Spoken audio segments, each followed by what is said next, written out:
حملے جو ہیں وہ رکے ہوئے ہیں غالباً تھرسڈے فرائیڈے سے. آج وینسڈے ہے, فرائیڈے سے رکے ہوئے ہیں, آج وینسڈے ہے. اور خیر سے یہ جو ابھی جتنی دیر سے حملے رکے ہوئے ہیں, عالمی منڈی میں خام تیل کی قیمتیں تو ڈکریز ہو رہی ہیں, لیکن پاکستان میں اس کے اثرات نہیں پہنچے.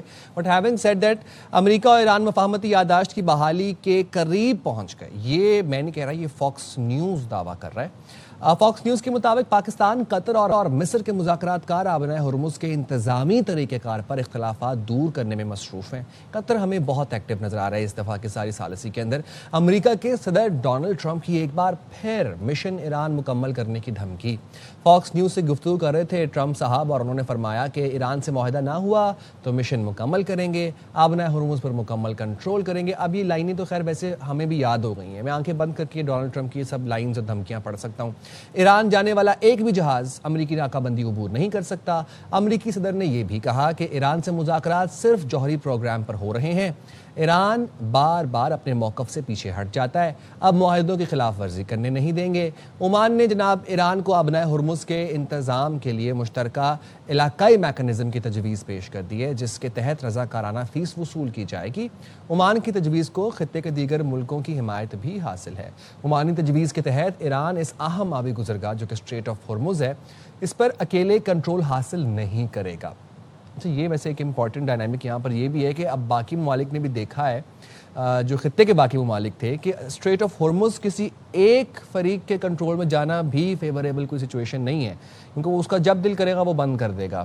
But in the years to come ہم یہ دیکھ رہے ہیں کہ اسٹریٹ آف ہرمز کے وہ ویلیو, وہ امپورٹنس بھی نہیں رہتی ہوئی ہمیں نظر آ رہی. بہت سے ممالک جو ہیں وہ آلٹرنیٹ راؤٹس کے اوپر توجہ دے رہے ہیں. امریکہ اور سعودی عرب کے عراق میں ایرانی حامی گروپوں کے ٹھکانوں پر حملے. امریکی سینٹرل کمانڈ اور سعودی وزارت دفاع نے حملوں کی تصدیق کر دی. امریکی سینٹرل کمانڈ کے مطابق حملے ایران سے وابستہ دہشت گرد گروہوں کے خلاف کیے گئے. عراق میں دہشت گرد گروہوں کو پاسداران نے ہدایت دی تھی. گزشتہ 72 گھنٹے میں عراق سے 30 سے زائد ڈرون حملے کیے گئے تھے. یہ گروہ امریکی فورسز اور سعودی توانائی ڈھانچے پر حملوں کی تیاری کر رہے تھے, اور عراق بھر میں دہشت گردوں کے لاجسٹکس اور ہتھیاروں کے ٹھکانوں کو نشانہ بنایا گیا. یہ سینٹکام جو ہے وہ سینٹرل کمانڈ جو ہے وہ رپورٹ کر رہا ہے. ترجمان سعودی وزارت دفاع میجر جنرل ترکی المالکی نے یہ بتایا کہ سعودی مسلح افواج نے امریکی سینٹرل کمانڈ کے ساتھ مل کر عراق میں کارروائی کی. عراق سے ایرانی حامی دہشت گرد گروہوں نے سعودی پیٹرولیم تنصیبات پر حملے کی کوشش کی تھی. اچھا, یہ جو اب ساری خبریں آ رہی ہیں نا کہ یہ سعودی اور سینٹرل کمانڈ مل کے عراق پہ, یہ basically this is what Israel wanted, this is what Netanyahu wanted from the very beginning of this war. یہ تو اس کا ایجنڈا تھا کہ مسلم ممالک سارے لڑیں آپس میں, ایک دوسرے پر حملے کریں, کوئی کدھر کرے کوئی کدھر کرے. ٹکر کارلسن جیسے صحافی نے یہ آ کے بتایا تھا اپنے پوڈ کاسٹ کے اندر کہ موساد ایجنٹس گرفتار ہو رہے ہیں, پائے جا رہے ہیں سعودی عرب میں, کویت میں, ان کا کیا کام ہے وہاں پر, نو بڈی نوز, ان کو گرفتار کیا گیا. اور ٹکر کارلسن نے یہ بھی بتایا تھا کہ اسرائیل کا یہ ایجنڈا ہے, وہ بیسیکلی اسی مائنڈ سیٹ سے اس جنگ کی شروعات اسرائیل نے کی تھی کہ یہ سب مسلم ممالک آپس میں لڑیں اور وہ گریٹر اسرائیل کا ایجنڈا اپنا حاصل کرے. امریکہ سے حالیہ جنگ کے باعث ایران میں گیس اور پیٹرول کی پیداواری صلاحیت کا بڑا حصہ متاثر ہوا ہے. ایران کی حکومتی ترجمان نے یہ بتایا ہے کہ تقریباً 230 ملین مکعب میٹر گیس کی پیداواری صلاحیت ختم ہو گئی ہے.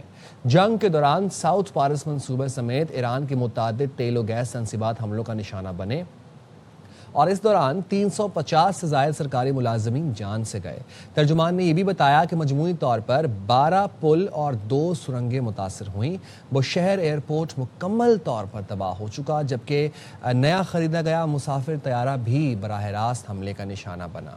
یہ ساری سچویشن آپ کو ہم نے کوئکلی راؤنڈ اپ تو دیا ہے. جوہر سلیم صاحب سابق سیکرٹری خارجہ ہمارے ساتھ موجود ہیں, ان کا انالیسس بھی جان لیتے ہیں کہ اب یہ جنگ جو ہے یہ کس دہانے پر ان کے نظر میں پہنچ چکی ہے اور اس کی اینڈ اب کہاں پر جا کر ہوگا. سر بہت شکریہ جوہر صاحب, آپ نے پروگرام کے لیے وقت نکالا. امریکہ اور ایران مفاہمتی یادداشت کی بحالی کے قریب پہنچ گئے ہیں, اور اگر معاہدہ ہوتا ہے تو کیا اس بار دونوں ملک عمل درآمد کر سکیں گے؟ آپ کو لگتا ہے کہ they will stick to the ceasefire and the M O U, کیونکہ پہلے تو ہم نے دیکھا کہ انہوں نے دھجیاں اڑا دیں سیز فائر کی بھی اور ایم او یو کی بھی.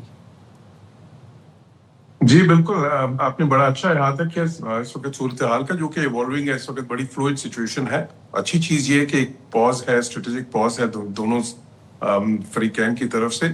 اچھا دیکھیں, جب یہ معاہدہ سائن ہوا تھا اسی وقت میں نے کہا تھا کہ اس میں بہت دشوار مرحلے آئیں گے, اور ایسا لگے گا, کئی بار ایسا ہوگا کہ سارا پروسیس ہی لگے گا کہ بریک ڈاؤن کر گیا ہے, اور پھر ریسکیو کرنا پڑے گا ڈپلومیسی سے, اس میں پاکستان کا کردار بھی اہم ہوگا. تو وہ اتفاق سے شروع میں ہی ہو گیا, کیونکہ وہ کلاس 5 پہ جو جھگڑا تھا اپنا ہرمز کے بارے میں, جو کلاس ہے کہ جی اس کا اسٹیٹس کیا ہوگا, تو دونوں اپنی اپنی انٹرپریٹیشن کر رہے تھے, اور اس کی وجہ یہ تھی کہ اس کی تھوڑی سی جو لینگویج ہے بڑی مبہم سی تھی, اور وہ جان بوجھ کے مبہم رکھی گئی تھی تاکہ معاہدہ ہو جائے. اچھا, ابھی جو سچویشن ہے دیکھیں, سب سے پہلے تو کیونکہ آپ کے پاس ایک بیسس تو ہے نیگوسیشن کی, جو کہ وہی ایم او یو ہے. وہ ایم او یو ایک اسٹریٹجک فریم ورک ہے, ایک روڈ میپ آپ کو دیتا ہے کہ آگے سے آپ نے کیسے نیگوشیٹ کرنا ہے, اور کچھ رہنما اصول وضع کرتا ہے. تو بیسس تو وہی بنے گی, لیکن جو سب سے پہلا جو مرحلہ طے کرنا ہے وہ یہی ہے کہ جی اپنے ہرمز کا کیا ہوگا, کیونکہ ایران کی تو یہ انٹرپریٹیشن ہے نا کہ اس پہ جی ہم کنٹرول کریں گے, اور ہم ڈیزگنیٹڈ روٹس بتائیں گے, ہم اس پہ انشورنس لیں گے. وہ تو ظاہر ہے انہوں نے تو لاز بھی پاس کر لی ہیں, ان کی پارلیمنٹ نے اس کے اوپر ایک انہوں نے پرشین گلف اسٹیٹ اتھارٹی بھی بنا دی ہے.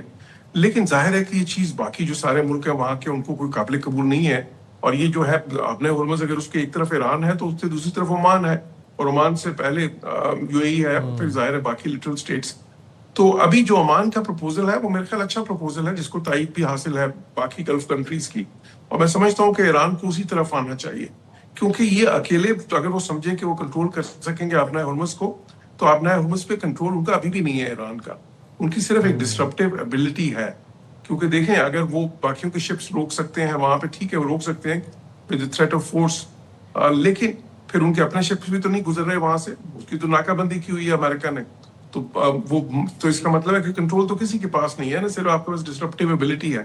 تو اس سے بہتر میکینزم یہ ہے کہ ذرا ایک علاقائی فریم ورک کی طرف آئیں, جس میں کہ پھر ایک مینج ہو سارا, جو اپنے ہرمز پہ جو نیویگیشن ہے, جو میری ٹائم ٹریفک ہے, وہ پراپر مینج ہو.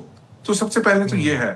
اب جس کا جو بھی حل نکلے, بے شک وہ ایران, عمان اور باقی گلف کنٹریز کے مذاکرات سے نکلے, یا پھر بیچ میں امریکنز اور ایران کے بیچ میں نکلے, سب سے پہلے تو یہ طے پانا ہے. اس کے بعد دیکھیں باقی جو امور ہیں جو بہت اہم ہیں, اصل جو امور ہے ابھی تو اس پہ تو بات ہی نہیں ہوئی, وہ جو کہ نیوکلیر ایشوز ہیں, اس پہ جب بات ہوگی تو وہ بھی بہت زیادہ, اس میں بھی مسائل پیدا ہوں گے, بہت زیادہ ڈریگ کرے گی. اور پھر میں نے جس طرح پہلے کہا تھا کہ ایران کے اندر کی جو داخلی سیاست ہے وہ بہت زیادہ اثر انداز ہوگی یہ نیگوسیشنز پروسیس پہ. تو دیکھیں ابھی ایران کے اندر جو فشرز تھے, پولیٹیکل فشرز یا جو فالٹ لائنز, وہ تو واضح ہو کے سامنے آ گئی ہیں. پچھلے دنوں میں تو پریزیڈنٹ پزشکیان نے اور جو فارن منسٹر عباس اراغچی نے خود اس قسم کے بیانات دیے کہ جی ہماری جو کوریج ہے میڈیا میں, وہ آئی آر جی سی جو ہے, کیونکہ وہ انفلوئنس کرتا ہے ادھر جو میڈیا کی وہ ادب جو ایجنسی ہے, تو وہ صحیح نہیں آ رہی یا اس میں سے چیزیں کاٹی جا رہی ہیں. تو ظاہر ہے کہ وہاں پہ ہو کیا رہا ہے, ایران کے اندر ایک پاور ویکیوم ہے.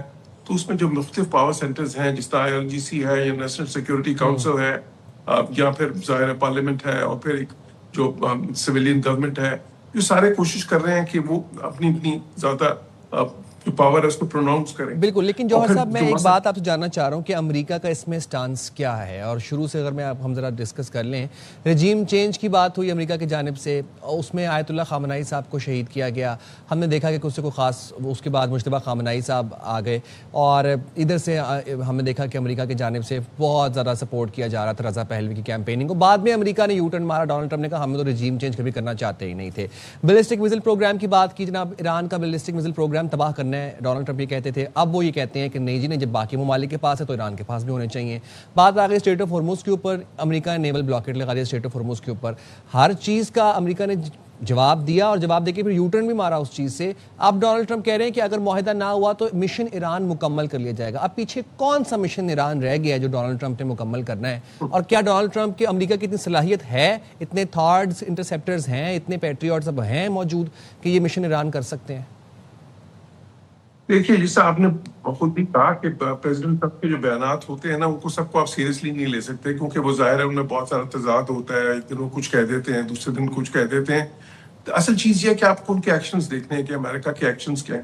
میں سمجھتا ہوں کہ شروع میں ایک آؤٹ لینڈش سا پلان تھا, ایک ریموٹ پاسبلٹی ان کے نزدیک تھی کہ جی رجیم چینج کی اگر وہ ہو جاتا شروع میں تو جو ہے نا انہوں نے کوششیں کی تھی. لیکن جب وہ نہیں ہوا تو پھر اس کے بعد جو آبجیکٹیوز تھے وہ بڑے واضح, اس کے طور پہ آبجیکٹیوز بڑے کلیئر ہو گئے تھے. اس کے بعد وہ امریکن آبجیکٹیوز اس کے بعد یہی تھے کہ ایک تو ایران کا جو نیوکلیر پروگرام ہے اس کو کسی طرح رین ان کریں,